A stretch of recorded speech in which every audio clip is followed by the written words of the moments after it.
हाँ, आइए देखते हैं छंद के बारे में। जैसा कि इसके पहले हम रस के बारे में देख चुके हैं और अब दूसरा टॉपिक हमारा है छंद। तो छंद के बारे में देखते हैं और छंद के बारे में बताया गया है कि काव्य का छंद से नित्य संबंध तो नहीं है। यानी कि यह देखा जाए तो काव्य का या कविता का छंद से कोई नित्य संबंध तो नहीं है, क्योंकि बिना छंद के भी काव्य रचना हो सकती है। किंतु छंद से काव्य में ऐसा प्रभाव आ जाता है जिससे काव्य पाठकों एवं श्रोताओं के हृदय में उतरता चला जाता है।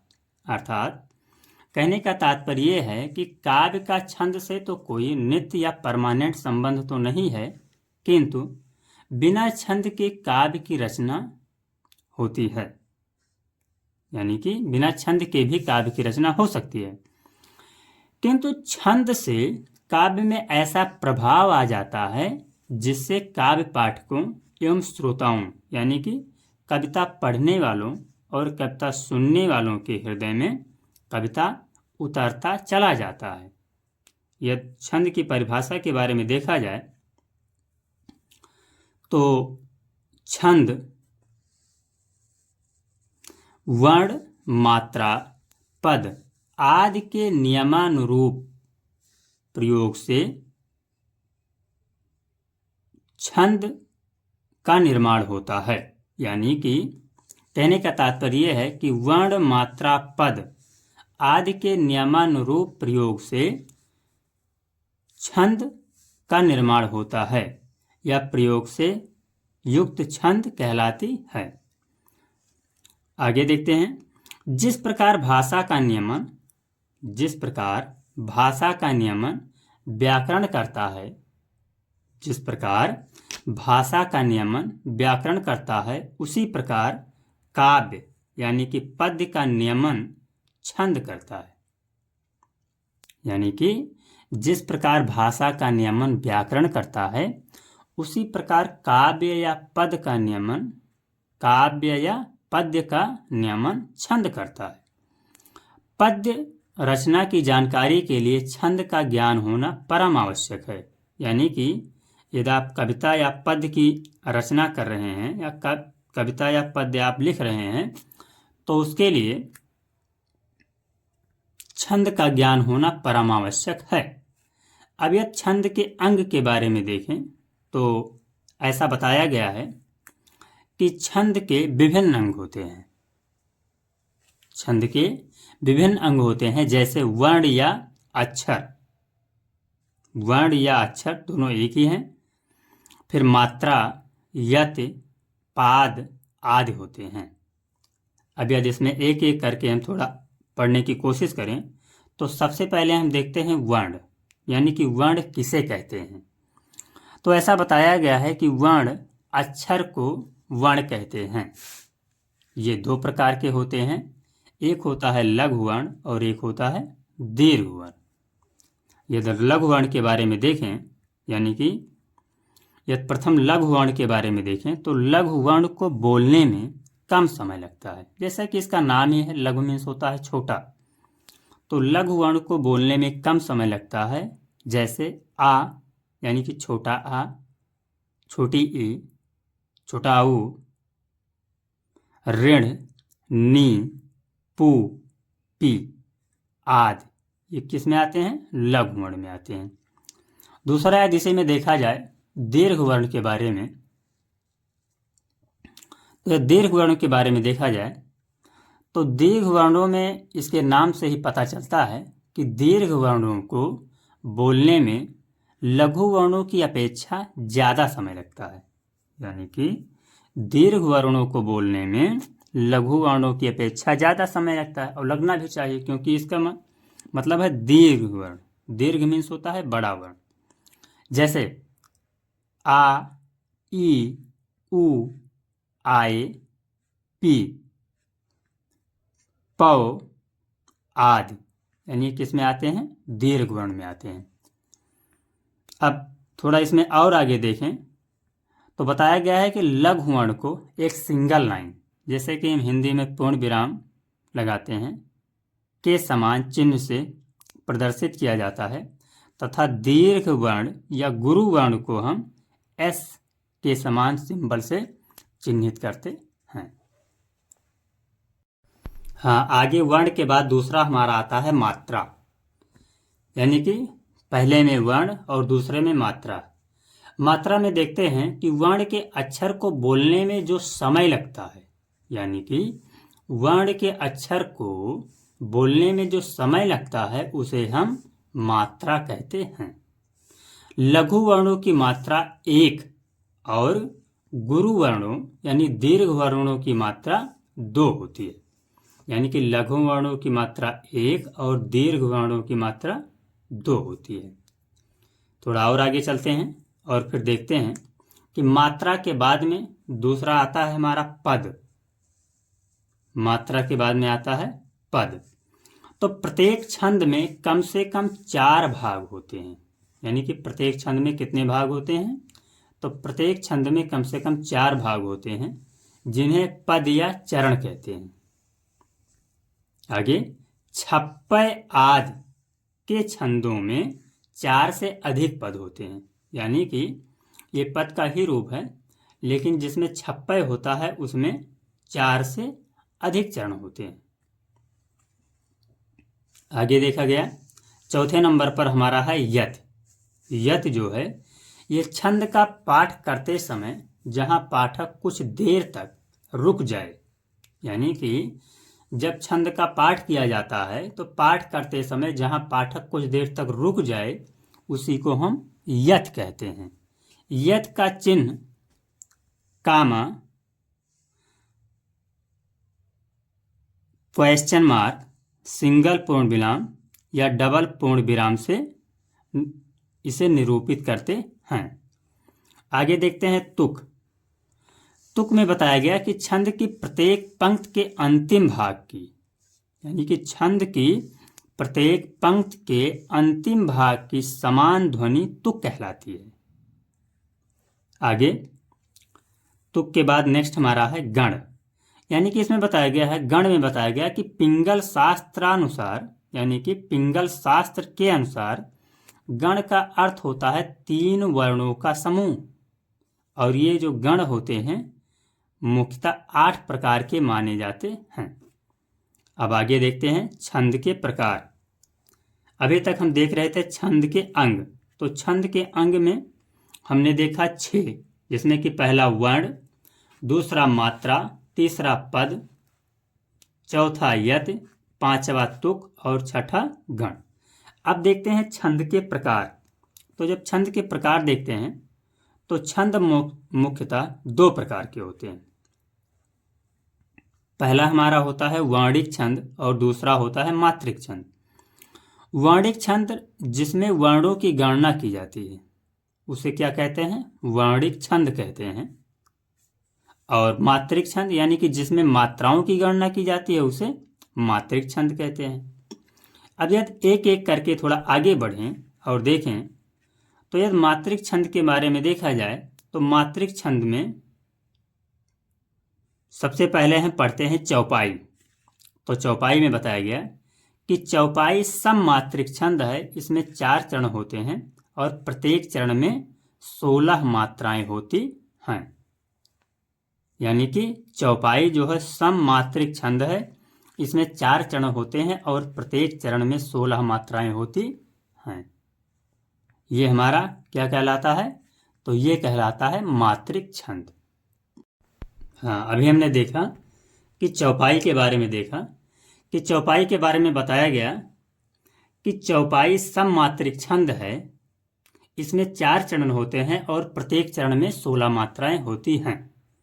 आगे इसी में हम देखते हैं कि चरण के अंत में गुरु यानी कि दीर्घ, जिसे हम एस से प्रदर्शित करते हैं, और लघु जिसे हम पूर्ण विराम या 1 नंबर से प्रदर्शित करते हैं, ये नहीं होना चाहिए।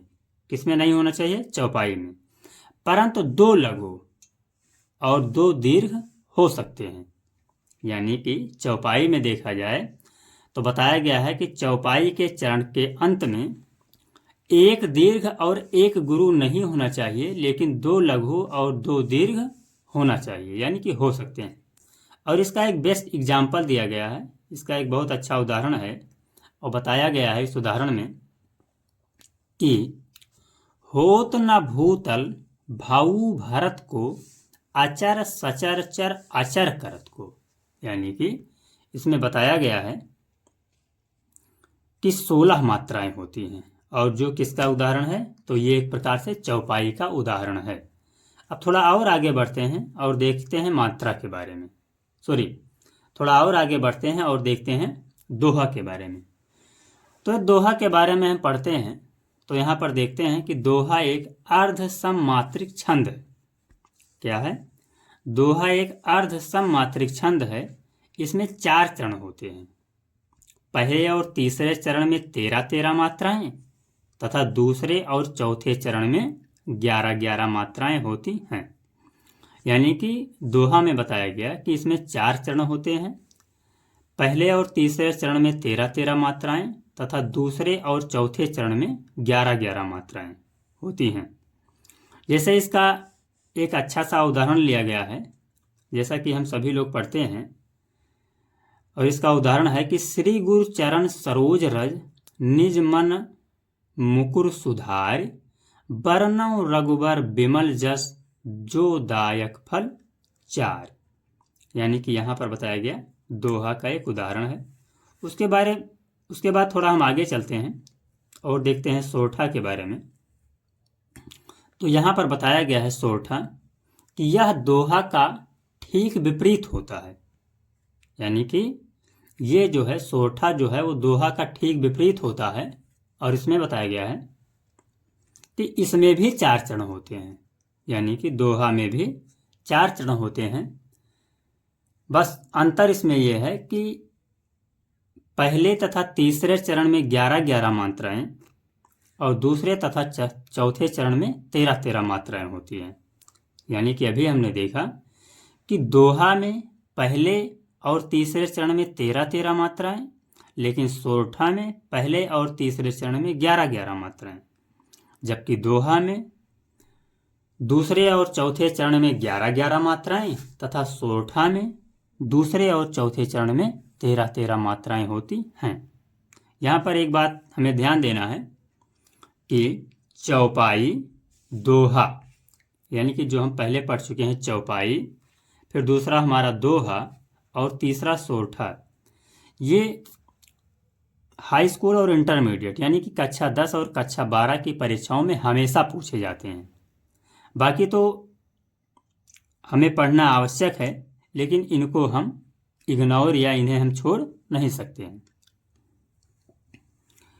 अब थोड़ा आगे चलते हैं और देखते हैं कि दोहा के बाद सोरठा और सोरठा के बाद अब आगे हमारा आता है रोला।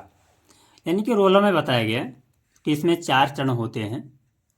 रोला में इसमें बताया गया है कि 4 चरण होते हैं और प्रत्येक चरण में 24 मात्राएं होती हैं।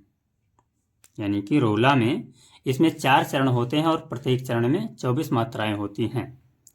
11 और 13 मात्रा पर यति होता है। यानी कि रोला में 11 और 13 मात्रा पर क्या होता है? यति होता है। हाँ, रोला के बाद हमारा है नेक्स्ट है हर गीत का। रोला के बाद क्या है? हर गीत का।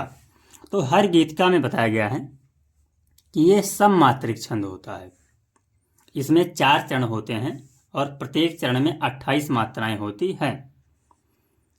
आगे इसमें 16 एवं 12 मात्राओं पर आधारित यत होता है। यानी कि इसमें 16 एवं 12 मात्राओं पर यति होता है। इसमें बताया गया है कि चरण के अंत में लघु एवं दीर्घ या गुरु का होना आवश्यक है। यानी कि हर गीतिका में चरण के अंत में लघु और दीर्घ का होना अति आवश्यक है। इसके बाद हम आगे चलते हैं। हर गीतिका में एक हर गीतिका का उदाहरण देखा जाए, जो कि बहुत ही अच्छा उदाहरण है और ये हम लोग महाभारत के युद्ध में देख भी चुके हैं। तो ये उदाहरण वही महाभारत के युद्ध से लिया गया है और इसमें बताया गया है कौरवों और पांडवों के युद्ध के बारे में कि इस ध्येय पर ही कौरवों एवं पांडवों का रण हुआ, यानी कि इस ध्येय पर ही कौरवों एवं पांडवों का रण हुआ, जो भव्य भारतवर्ष के कल्याण का कारण हुआ, यानी कि जो भव्य भारतवर्ष के कल्याण का कारण हुआ। थोड़ा और आगे चलते हैं और 6 नंबर पर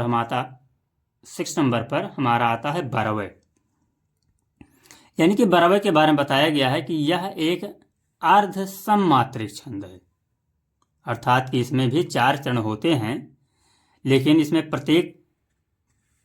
4 चरण होते हैं और प्रथम और तीसरे चरण में, यानी कि बरवे में जो अर्ध सममात्रिक छंद है इसमें 4 चरण होते हैं और इसके प्रथम और तीसरे चरण में 12-12 मात्राएं, यानी कि प्रथम और तीसरे चरण में 12-12 मात्राएं तथा दूसरे और चौथे चरण में, यानी कि दूसरे और चौथे चरण में 7-7 मात्राएं होती हैं। 7-7 मात्राएं होती हैं। इसमें बताया गया है यानी बरवे में कि चरण के अंत में लघु का होना आवश्यक है। थोड़ा और आगे चलते हैं तो इसमें देखते हैं हमारा नेक्स्ट है कुंडलियां। नेक्स्ट हमारा है कुंडलियां। तो कुंडलियों में हम देखते हैं कि यह एक विषम मात्रिक छंद है। कुंडलियां यह एक विषम मात्रिक छंद है। इसमें 6 चरण होते हैं। इसमें पहले 2 चरण दोहा और बाद में, यानी कि पहले का 2 चरण दोहा और बाद का 2 चरण रोला होता है। प्रत्येक चरण में 24 मात्राएं होती हैं, परंतु मात्राओं का क्रम पहले 2 चरण में 13-11, यानी कि कुंडलियों में हम देखते हैं कि प्रत्येक चरण में 24 मात्राएं होती हैं, परंतु मात्राओं का क्रम पहले 2 चरण में 13 और 11 का तथा बाद के चरणों में 11 और 13 का होता है। यानी कि पहले चरण में 13 और 11 का तथा बाद में 11 और 13 का होता है। इसमें जिस शब्द से आरंभ होता है, यानी कि कुंडलियों में बताया गया है कि कुंडलियों में काव्य जिस शब्द से आरंभ होता है या छंद जिस शब्द से आरंभ होता है उसी शब्द से उसका अंत भी होता है। जैसे कुंडलियां का एक बहुत अच्छा उदाहरण है और इसमें बताया गया है कि साईं बैर न कीजिए गुरु पंडित कबियार, यानी कि साईं बैर न कीजिए गुरु पंडित कबियार, बेटा बनिता पौरिया यज्ञ करावन हार। यानी कि ये कुंडलियों का सबसे अच्छा उदाहरण माना गया है। और आगे देखते हैं। फिर आगे देखते हैं। जैसा कि इसके पहले हम पढ़े, जो छंद था हमारा वो था मात्रिक छंद का, और दूसरा अब हम देखने जा रहे हैं वर्णिक छंद के बारे में। तो वर्णिक छंद के बारे में देखें तो वर्णिक छंद में पहला बताया गया है कि इंद्र वज्रा, यानी कि इंद्र वज्रा जो है ये है वर्णिक छंद का उदाहरण। तो इसमें बताया गया कि ये समवर्ण वृत्त है, यानी कि इंद्र वज्रा एक समवर्ण वृत्त है। इसमें 4 चरण होते हैं। इसमें 4 चरण में 2 तागण, 1 जागण एवं अंत में 2 गुरु होते हैं, यानी कि जिसे हम दीर्घ कहते हैं। इसमें कुल 11 वर्ण होते हैं, यानी कि इंद्र वज्रा में। दूसरा हमारा आता है उपेंद्र वज्रा। उपेंद्र वज्रा यानी कि ये वर्णिक छंद का एक ही उदाहरण है। तो उपेंद्र वज्रा में देखें तो यह एक समवर्ण वृत्त है, यानी कि उपेंद्र वज्रा भी इंद्र वज्रा की तरह एक समवर्ण वृत्त है। इसमें 4 चरण होते हैं। प्रत्येक चरण में जागण, तागण, जागण और अंत में 2 गुरु या दीर्घ होते हैं, यानी कि इसमें कुल वर्णों की संख्या कितनी होती है? 11 होती है। आगे हमारा है वसंत लिका। तीसरे नंबर पर हमारा है वसंत लिका। तो वसंत लिका यह भी एक समवर्णिक वृत्त है, यानी कि ये समवर्ण वृत्त है। इसमें 4 चरण होते हैं। प्रत्येक चरण में 14 वर्ण होते हैं, यानी ये 4 है। तो इसमें बताया गया कि प्रत्येक चरण में 14 चरण होते हैं, यानी कि प्रत्येक चरण में 14 वर्ण होते हैं और वर्णों का क्रम तागण, भागण और 2 जागण और 2 गुरु या दीर्घ से होते हैं। इसके बाद चौथा हमारा आता है सवैया। और यह सवैया के बारे में देखें तो सवैया के बारे में बताया गया है कि सवैया में 4 चरण होता है तथा वर्णों की संख्या 22 से 26 होती है। सवैया कई प्रकार का होता है, जैसे इसके कुछ उदाहरण हैं। जैसे एक है मंदिरा, यानी कि सवैया का ही एक उदाहरण है मदिरा, जिसमें 22 वर्ण होते हैं। दूसरा उदाहरण इसका है मतयंग, जिसमें 23 वर्ण होता है। तीसरा उदाहरण है सुमुखी, जिसमें 23 वर्ण होता है। चौथा उदाहरण है इसका दुर्मिल, जिसमें 24 वर्ण होते हैं। पांचवा उदाहरण है इसका किरीट, जिसमें 24 वर्ण होता है। और लास्ट इसका है सुंदरी, जिसमें कितने होते हैं? 25 वर्ण होते हैं। अब यदि सवैया के कुछ प्रमुख उदाहरण की बात किया जाए तो जिसमें प्रमुख उदाहरण में पहला है मतयंग सवैया। तो मतयंग सवैया में बताया गया कि इसमें 4 चरण होता है। प्रत्येक चरण में 23 वर्ण होते हैं। इसमें 7 भागण और अंत में 2 गुरु वर्ण होता है, यानी कि 2 दीर्घ वर्ण होता है। आगे देखा गया दूसरा इसका जो उदाहरण है वो है सुंदरी सवैया। सुंदरी सवैया में बताया गया कि यह समवर्ण वृत्त है, यानी कि यह समवर्ण वृत्त है।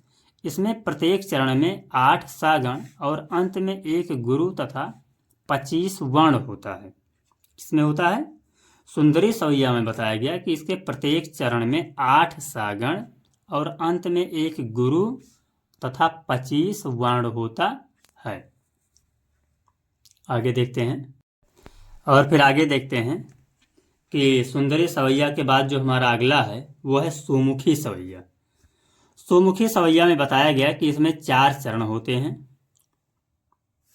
प्रत्येक चरण में 23 वर्ण होता है, यानी कि प्रत्येक चरण में 23 वर्ण होता है, जिसमें 7 जागण और अंत में 1 लघु वर्ण एवं 1 गुरु वर्ण, या जिसे हम दीर्घ वर्ण कहते हैं, होते हैं। इसे मल्लिका छंद भी कहते हैं, यानी कि सुमुखी सवैया में भी मल्लिका छंद भी होता है। इसके बाद जो नेक्स्ट हमारा और लास्ट है वो है मनहर कबित, यानी कि लास्ट हमारा क्या है? मनहर कबित। तो मनहर कबित में बताया गया कि इसमें 4 चरण होते हैं। प्रत्येक चरण में 31 वर्ण होता है, यानी कि इसमें 4 चरण होते हैं। प्रत्येक चरण में 31 वर्ण होता है। 16 तथा 15 वर्णों पर यथ होती है, यानी कि 16 तथा 15 वर्णों पर यथ होती है। अंतिम वर्ण गुरु या दीर्घ होता है, यानी कि मनहर कबित में अंतिम वर्ण जो होता है वो गुरु या दीर्घ होता है। इसमें थोड़ा और आगे देखते हैं तो बताया गया कि मनहर में बताया गया कि इसमें 26 वर्णों से ऊपर वाले शब्द दंडे की भांति लंबे होते हैं, यानी कि जो 26 वर्णों से ज़्यादा बड़े होते हैं वो दंडे की भांति लंबे होते हैं, इसलिए इन्हें दंडक छंद भी कहते हैं। इसी में घनाक्षरी कबित आदि दंडक छंद हैं, यानी कि घनाक्षरी कबित जो है ये क्या है? एक दंडक छंद ही है। घनाक्षरी में 31 वर्ण तथा 16 वर्णों पर यथ होता है, यानी कि घनाक्षरी में 31 वर्ण तथा 16 वर्णों पर यथ होता है। पंक्ति के अंत में गुरु वर्ण यानी दीर्घ वर्ण होता है। और अब कबित और घनाक्षरी को एक ही मात्रा में माना जाने लगा है, यानी कि ये जो हमारा कबित और घनाक्षरी हैं इनको अब एक ही मात्रा में माना जाने लगा है। तो यहाँ पर हमारा छंद कंप्लीट होता है। और अब इसके आगे हम देखेंगे अलंकार के बारे में, जो कि आने वाली आगामी परीक्षाओं हाई स्कूल और इंटरमीडिएट के लिए अत्यंत ही महत्वपूर्ण है।